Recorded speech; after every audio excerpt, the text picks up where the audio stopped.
Yeah, that was a great race yesterday, packed full of drama. The incident with General Nadim at the start, the protest in the home straight when staging couldn't get a clear go at them, and Chief De Beers winning his second Doomben 10,000, rewriting the record books up here in Queensland, racing 3 deep and holding off all the challenges, holding his ground to a man in the straight too. He wouldn't let staging through, and then holding the late challenge by staging at the end. It had everything, the race, but a great result in the end and a great response from the crowd as Chief De Beers came back into the enclosure, Bruce. He's one of the most popular horses to ever race in Queensland, ever in the history of Queensland racing. See, that's great, isn't it? They gave him a great reception. It was a magic win yesterday. 17 wins at the track. You've had a couple of emotional weeks with the win last week and the Guineas, and followed by this. Wayne, we're going to pick up the race with about 800 to go, and the Chief's 3 wide. General Nadim's about 8th on the fence, and staging's in a pretty good spot inside Chief De Beers.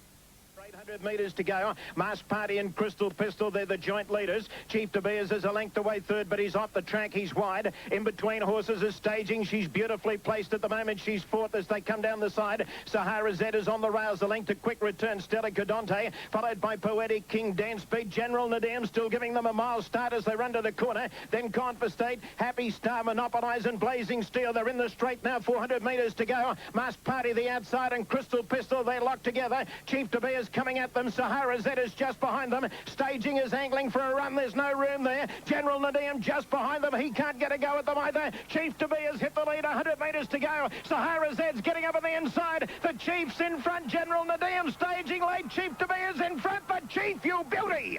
Chief De Beers has won the 10,000. Staging flew, got second. General Nadim is just behind them. That's a great call, Wayne.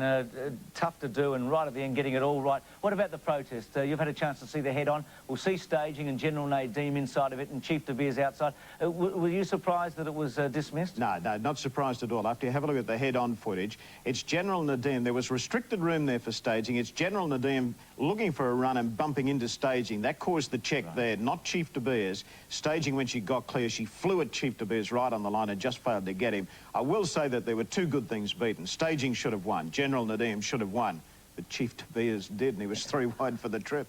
People at home would say, well, how could 2 win with staging and General Nadim? But being in racing, I know what you mean. He really lost the race at the start. He knuckled over, seemed to dip. We're going to have a look at this in slow motion. You'll watch Cooksley, the rider. Now, we'll put the spotlight on it in a moment with General Nadim, and you'll just see the cap go down in a moment, and then he picks himself up, and he lost a huge advantage, didn't he? Oh, yes. His first stride out of the gates, he floundered, went down on his knees and lost, well, 2 or 3 lengths there, Bruce, and where he was going to be up in the first 2 or 3, probably racing in a position where Chief De Beers was, even maybe a little closer to the rails than where Chief De Beers was. I've got no doubt he would have won the race had that happened. But I've got to say at the same time, I've got no doubt that staging would have won the race had she got through on the inside of Chief De Beers in the straight.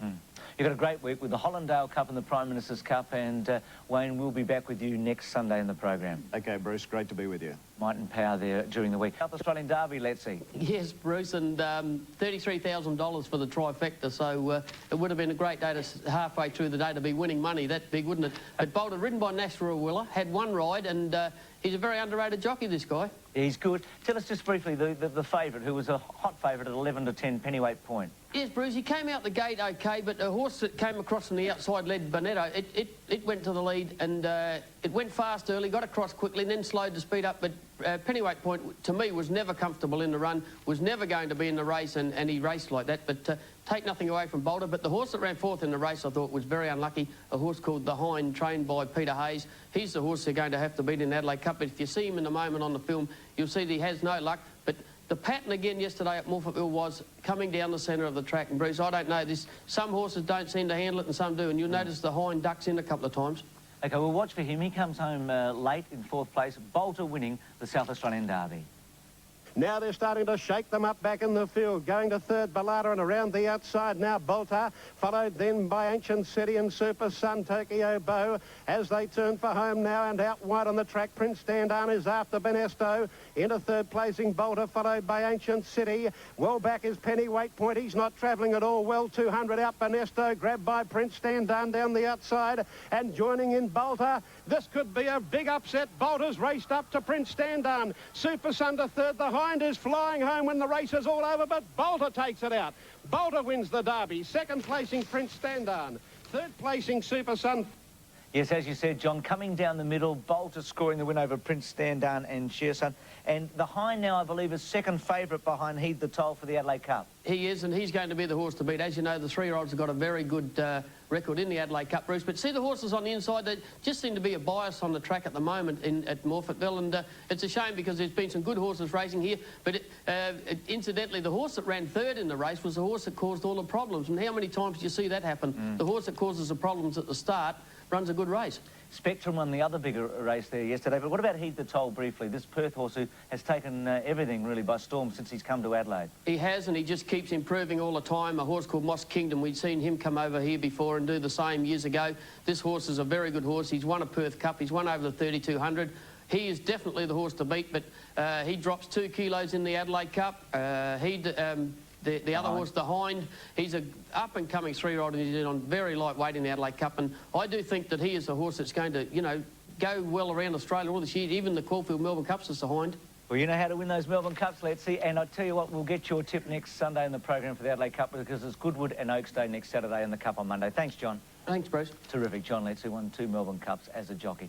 And in fine voice. Wayne, how are you? Might and Power? Well, he struggled a bit, but he got there. Well, he was under a little bit of pressure, Bruce, as they straightened up. There was a bit of pressure applied to him in the early stages of the race. And as they headed for home and Yorkie went for him, he was there responding, but Intergaze was coming after him. And Intergaze was posing a real threat as they headed for home. But in the true style of a champion, he pulled away at the end. And whilst people were saying he might have been a little disappointing on face value, as soon as they posted the time, a new track record, taking a 2.5 seconds of the previous best, I don't think you can really say he was disappointing. As an old race caller, I know that you would have almost had to change your script though at the 300 because whilst it comes off the top, you've sort of got an idea and Intergaze really put it to it. Let's go to the last 500 metres. As you say, he was under pressure a bit early. Yorkie rode him out hard from the barrier. He was headed off for a while and then took up the running. We're all waiting, Brian. We're waiting for you to let him go. And he's let him go as they come to the corner. Might and Power given a dig in the ribs by York. He's gone to the front, but he's under a little bit of pressure. He leads by 3/4 of a length on Spirit of Oregon. Coming to the outside as I like him. Intergaze is launching a claim out wide. Might and Power in front. York's gone for the whip on him. Intergaze is coming after him. Might and Power in front. Intergaze is trying hard to get to him. Might and Power's giving plenty. Might and Power a length in front. Start cheering for him, Australia. Cheer for the champ. Might and Power's won it by a length. Intergaze second. Third home, it's a photo finish between I Like Him and Marble Horse. Yes, and his last 200 was pretty solid, wasn't it, Wayne? Because he held Intergaze, maybe got away from him slightly on the line. Yeah. Bruce, to put it into perspective, York said his win wasn't as good as it was at the Gold Coast in the Hollandale Cup, wasn't as good as it was in the Queen Elizabeth Stakes in Sydney. But you can't be at your absolute peak for the entire preparation. And he has come through a fairly solid preparation. So it was a great Might and Power yesterday, probably not the El Supremo that we saw at the Gold Coast a couple of weeks earlier. He went past Doremus earlier in this campaign. He went past Mahogany and Rough Habit yesterday in the state earnings. He's up to number 5 all-time in Australia now, Might and Power. He's behind Octagonal. On the right is a number of Group 1 wins that these horses have won in their careers. So he's got Octagonal superimposed, Better Loosen Up, and he's almost up to Saintly.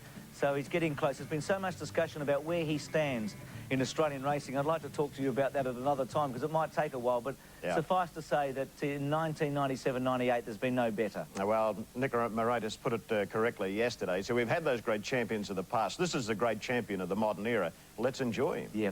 Now, speaking of great champions, Doomben may never have a horse like Chief De Beers again. This was his 18th win at this track. I mean, that is a record that I'd like to bet won't be broken in our time anyway, Wayne. And yesterday, we'll talk over this in the straight. He just held on. Blazing Still made a terrific dash, but Mickey Dittman got him over the line. Isn't he a fantastic horse, Chief De Beers? You can go to him, you can join him, but you can't go past him. And look how he fights this last little bit. Blazing Steel here is going to beat him for sure. He's swamping him that quickly on the outside, but look at the Chief kick right on the line, and he was able to get the judge's nod there. He's a terrific horse, Chief De Beers, and he'll go to the Stradbroke, and it was announced this morning that Mark Southwell, there's the photo finish there, he's just got in by a nose.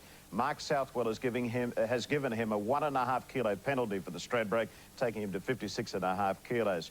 And wouldn't it be terrific if he could break his duck at Eagle Farm by winning a race like the Stradbroke Handicap? Be fantastic. Wayne, you've got the Oaks next week. We'll have you on next Sunday. And I'll see you on Thursday night for the Jockey of the Carnival. Looking forward to that in Brisbane. OK, Bruce, see you then. Good on you.